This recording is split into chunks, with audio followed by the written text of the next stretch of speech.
रुचिरा पुस्तक पाठ पुष्पोत्सव। उत्सव प्रिय भारत देशः। हमारा भारत देश उत्सव प्रिय है, अर्थात हमारे भारत देश में कई प्रकार के उत्सव मनाए जाते हैं। भारत में रहने वाले लोगों को उत्सव अत्यंत प्रिय होते हैं, इसी कारण भारत को उत्सव प्रिय देश कहा जाता है। तो इस पंक्ति का अनुवाद क्या हो जाएगा? भारत उत्सव को पसंद करने वाला देश है। भारत उत्सव प्रिय देश है। अत्र कुत्रचितः शस्योत्सवः भवति। अत्र मतलब यहाँ, कुत्रचित मतलब कहीं पर, शस्योत्सव का मतलब क्या है? शस्य प्लस उत्सव। शस्य मतलब हरियाली, है ना। उत्सव मतलब त्योहार, भवति। अब इस पंक्ति का अर्थ क्या हो गया? यहाँ कहीं पर हरियाली का उत्सव मनाया जाता है। यानी खेतों में जब कटाई होती है तो हम उस समय भी त्योहार मनाते हैं, है ना। तो इसलिए क्या कहा गया है कि भारत में यहाँ, अत्र मतलब यहाँ कहीं पर, भारत में कहीं पर हरियाली के उत्सव मनाए जाते हैं। कुत्रचित पशु उत्सव, और कहीं पर पशु उत्सव मनाया जाता है। कुत्रचित धार्मिक उत्सव भवति, और कहीं पर धर्म संबंधी उत्सव मनाए जाते हैं। कुत्रचित च यानोत्सव, और कहीं पर यान यानी वाहनों का उत्सव भी मनाया जाता है। अब इसमें क्या हम पूरा इसका अर्थ देखेंगे तो क्या होगा? भारत उत्सव प्रिय देश है।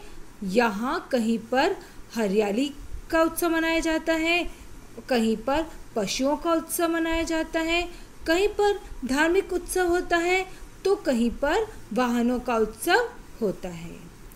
एतेषु एव अस्ति अन्यतमः पुष्पोत्सव इति। एतेषु मतलब इनमें से, एव यानी ही, इनमें से ही, अस्ति मतलब है, इनमें से ही है, अन्यतम अलग, पृथक, पुष्प उत्सव इति, इनमें से ही पुष्प उत्सव एक अनोखा उत्सव है। अयम फूल वालों की सैर इति नामना प्रसिद्ध अस्ति। यह फूल वालों की सैर के नाम से प्रसिद्ध है। एक बार पुनः हम इस पूरे पैराग्राफ का अर्थ देखेंगे। भारत उत्सव प्रिय देश है। यहाँ कहीं पर हरियाली का उत्सव होता है, कहीं पशु उत्सव होता है, कहीं धर्म का उत्सव होता है, और कहीं पर वाहनों का उत्सव मनाया जाता है। इनमें से ही एक अन्य पुष्प उत्सव भी होता है। यह फूलों की सैर के नाम से प्रसिद्ध है। ये हमारा पहला पैराग्राफ हो गया। दूसरा, देहल्या मेहरौली क्षेत्रे अक्टूबर मासे अस्य आयोजनं भवति। दिल्ली के महरौली क्षेत्र में अक्टूबर महीने में इसका आयोजन होता है। देहल्या मतलब दिल्ली, महरौली क्षेत्र मतलब महरौली क्षेत्र में, क्षेत्रे, ठीक है। अक्टूबर महीने में यह आयोजन होता है। अस्मिन् अवसरे तत्र बहुविधानि पुष्पाणि दृश्यन्ते। इस अवसर पर बहुविधानि अनेकों प्रकार के, ठीक है, अनेक प्रकार के पुष्पाणि दृश्यते, पुष्प दिखाई देते हैं। मतलब ये पुष्प उत्सव है, तो इस पुष्प उत्सव में हम लोग कई प्रकार के फूल देख सकते हैं, कई प्रकार के पुष्प हम देख सकते हैं। परम प्रमुखम आकर्षण तु अस्ति पुष्प निर्मितानि व्यंजनानि। व्यंजनानि यानी जो पंखा होता है ना, हाथ से झुलाने वाला पंखा, ठीक है। पुष्प निर्माति मतलब पुष्पों से बना हुआ पंखा। अब वापस देखो, परम प्रमुखम परंतु प्रमुख, आकर्षण तो मतलब तो, अस्ति मतलब है, परंतु प्रमुख आकर्षण तो पुष्प से निर्मित हुए पंखे होते हैं। मतलब ये बताया कि दिल्ली का जो महरौली क्षेत्र है वहाँ पर अक्टूबर महीने में पुष्पोत्सव मनाया जाता है और वहाँ पर विभिन्न प्रकार के पुष्प देखने को मिलते हैं। लेकिन उनमें से सबसे आकर्षक क्या होता है? पुष्पों से बना हुआ पंखा सबसे आकर्षक होता है। जनाः एतानि पुष्प व्यंजनानि योग माया मंदिरे बख्तियार काकी इतस्य समाधि स्थले च अर्पयति।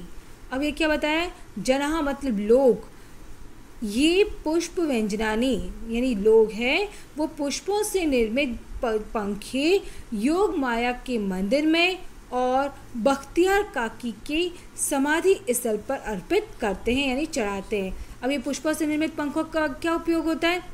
कहाँ कहाँ पर चढ़ाया जाता है? योग माया के मंदिर में और बख्तियार काकी का जो समाधि स्थल है वहाँ पर इसको चढ़ाया जाता है।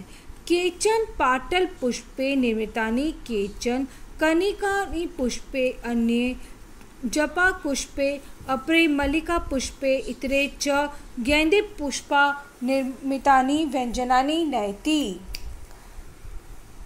अब इसमें क्या बताएं? केचन कुछ पाटलिपुत्र के पुष्प होते हैं। अभी जो पुष्पों का जो पंखा बनाया जाता है ना, उसमें पुष्प कहाँ कहाँ के होते हैं उसके बारे में बताएं। केचन पाटलपुत्रे निर्मितानि, कुछ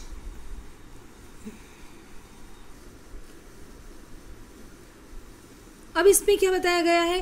केचन पाटल पुष्पे, पाटल पुष्पे मतलब गुलाब के फूल।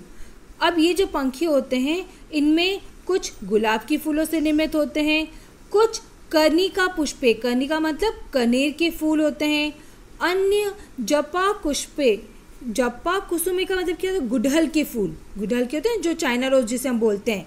अपरे मल्लिका पुष्पे, मल्लिका यानी चमेली के फूल, इतरे च गेंदा पुष्पे, गेंदे के फूल, फूलों से निर्मित पंखे लाते हैं। अब इसमें क्या होता है? यहाँ के जो लोग हैं वो कुछ तो गुलाब के फूलों से बने हुए पंखे लाते हैं, तो कुछ कनेर के पुष्पों से बने हुए पंखे लाते हैं, कुछ गुड़हल के पुष्पों से तो कुछ मल्लिका के पुष्प यानी चमेली के पुष्पों से, और कुछ लोग गेंदे से के फूलों से बने हुए पुष्पों को यहाँ पर अर्पित करते हैं, यहाँ पर लेकर आते हैं। नयति मतलब लाते हैं। अयम उत्सव दिवसत्रयं यावत् प्रचलित, यह उत्सव 3 दिन तक चलता है। एतेषु दिवसेषु पतंगानाम उड्डयन विविधा क्रीड़ा मल्लयुद्धम च अपि प्रचलित। अब एतेषु दिवेषु, अब ये जो उत्सव है वो 3 दिन के लिए चलता है। ये जो पुष्प उत्सव वो है वो कितने दिन के लिए चलता है? 3 दिनों के लिए चलता है। एतेषु दिवेषु मतलब इन दिनों में, ये जो 3 दिन है ना, इन 3 दिनों में पतंगानाम पतंगों का, उड्डयन पतंग उड़ाने का, विविध क्रीड़ा अन्य प्रकार की क्रीड़ाएं यानी खेलकूद, मल्ल युद्ध और होते हैं। च अपि मतलब च यानी और अपि मतलब भी प्रचलित है। तो पूरी पंक्ति का अर्थ क्या हो गया? इन दिनों में पतंग उड़ाना और अन्य प्रकार के खेल होना और यहाँ पर मल्ल युद्ध भी प्रचलित है। विगतेभ्य 200 वर्षेभ्य पुष्पोत्सवः जनानाम आनंदयति। पिछले 200 वर्षों से पुष्प उत्सव का आनंद लोग लेते हैं। ठीक है, जनान मतलब लोग, आनंदयति मतलब लेते हैं। अब क्या बताएं? पिछले 200 वर्षों में, ठीक है, 200 वर्षों से पुष्प उत्सव का आनंद लोग लेते हैं। मध्ये इयं परंपरा स्थगिता आसीत्, मध्य में यानी बीच में यह परंपरा स्थगित हो गई थी, बंद हो गई थी। परम स्वतंत्रता प्राप्ति पश्चात, परंतु स्वतंत्रता प्राप्ति के पश्चात यह मनोहारिणी परंपरा पुनः समारब्धा, पुनः प्रारंभ हो गई है। पुष्पोत्सव अद्यपि स्व उल्लासम स उत्साहम च प्रचलति। पुष्पोत्सव आज भी उल्लास के साथ और उत्साह के साथ प्रचलित है। ठीक है। आज मतलब ये इसमें ये बताया गया है कि 200 सालों से ये जो परंपरा है लगातार चलती आ रही है। लोग इस परंपरा को आनंद से मनाते आ रहे हैं। बीच में ये जो परंपरा है वो बंद हो गई थी, जब अंग्रेजों का यहाँ पे शासन हुआ था तो ये परंपरा बंद हो गई थी। लेकिन अंग्रेजों से जब स्वतंत्रता प्राप्ति के पश्चात इस परंपरा का पुनः प्रारंभ हो गया और यह पुष्पोत्सव आज भी उत्साह के साथ में और उल्लास के साथ में यह परंपरा मनाई जाती है, यह त्यौहार मनाया जाता है।